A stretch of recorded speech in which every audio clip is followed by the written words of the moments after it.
This is what I'm calling the AB dictionary. So if you are new here or if you're old here and you hear me saying these phrases, I want to give you the definitions. Okay, it's going to be a quick one. It's going to be fun. Let's start with the three-word method. The three-word method is a term that I coined that is essentially about distilling your style into 3 words. I write a lot about it in my book, so that's a really good reference. I also have a video on my YouTube channel that's all about the 3-word method, but essentially it is choosing 3 words to describe your style. I'll give you a quick overview. The first word is the practical word. You find this by looking at the things that you wear all the time and asking yourself, how would I style those things? The second word is the aspirational word, and you find that by looking at your Pinterest board or looking through your saved screenshots or looking at people whose style you really admire and ask yourself, how would I describe those things? That's your second word. The third word is the emotional word. How do I want to feel? How do I want to show up in the world? That is your third word, and the combination of those 3 things are your 3 words. A few little notes about your 3 words. If they feel totally different, that's a good thing. You want them to have tension, you want them to have contrast, and you can change them as many times as you want. They are only meant to help you. They're not meant to stifle you creatively at all. They're meant to be a bit of a recipe, a personal recipe, a kind of personal blend of things that make your style feel genuine and personal. So that is the 3-word method, or that's 3 words. The next phrase is the AB closet editing system. I write a lot about this in my book as well, and I also have a YouTube video on this, but this is just a way to edit your closet that not only helps you have less clothes, but it also helps you find your style. This is one method to edit your closet, which I came up with, that goes beyond just getting rid of things. It's more about finding your style, understanding your shopping patterns, and then as a result, improving them and helping you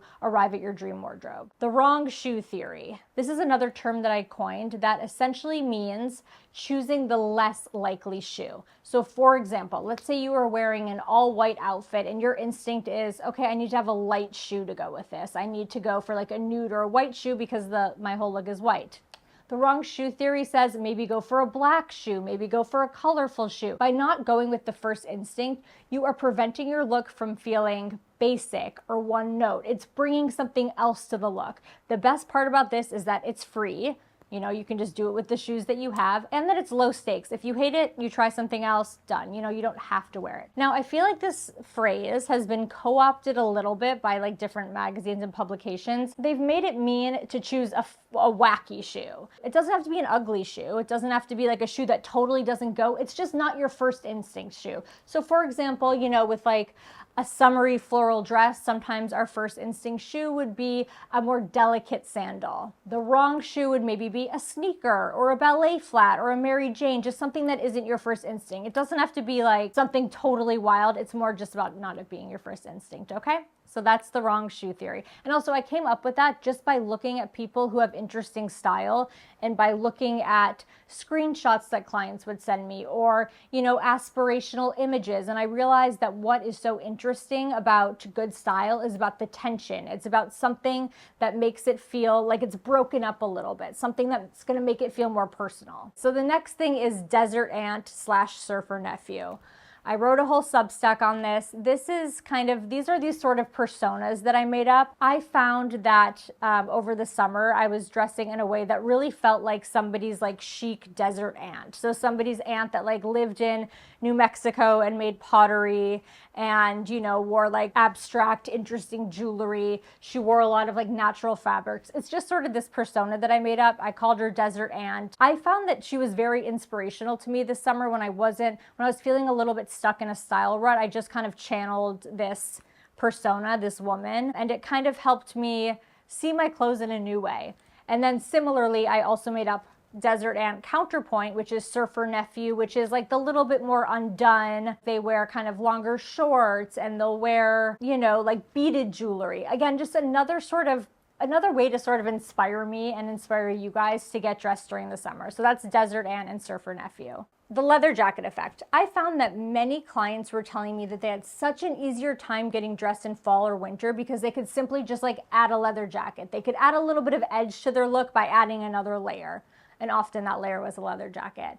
And they had a hard time doing that in summer or translating that to summer because it's too hot to wear a leather jacket. So I came up with the leather jacket effect, which is essentially a way to add structure, contrast, and hardware to your look just by using accessories. So let's say that you have like a beautiful flowy floral dress, and normally you would love to add a leather jacket over that to add a little bit of edge. Instead of adding the leather jacket, let's say we add some bold jewelry. Like let's say we add like a silver cuff. That's going to add a little bit of hardware. Let's say that we add a black shoe or a necklace with like some dark beading to it. This is the way to kind of get that leather jacket effect by adding dark colors, by adding hardware, and just kind of creating that wearing a leather jacket look without wearing a leather jacket. The next term I use a lot is base. So the base of a look is just the first thing that you put on. So whether it's like a t-shirt and jeans or a tank top and shorts, this is just the thing that you put on before you kind of layer, before you add the accessories. That's the base of a look. An outfit formula. Now this is not literally like a formula where you're doing like A plus B plus C, but a formula is just sort of like the outline of a look. So let's say that my go-to outfit formula is usually jeans plus t-shirt plus jacket plus closed-toed shoe. It's less a math equation and more of a recipe where you are adding different things in to this kind of formula to create a look. Now here's a little glossary of things that I say the most. Number one, do I want to wear this? This is what I ask my clients when they are doing their closet editing system. It's sort of like my Marie Kondo, does this spark joy? Do I want to wear this? It is so helpful when you're editing a closet to just kind of bring it down to base level and say, do I want to wear this? Number two, something I say a lot, you don't need more things, you just need more ideas. This is pretty self-explanatory. You're not going to find your style by shopping and buying more and more things. You're going to find your style by using the things that you have, but just coming up with more ideas. I think often when we get bored with our wardrobe, we think that that means that it's time to shop, but instead it's time to style. It's time to think of new ways to wear old things. It's time to gather inspiration. It's time to shop your closet. So that's what I mean by we don't need more things, we just need more ideas. Another thing that I talk about often is having two statements in one look. I find that often when we have a statement piece and we are trying to make it work in a look, we will put it on with something that's really simple. So then the statement piece is like, it's a statement, it's screaming.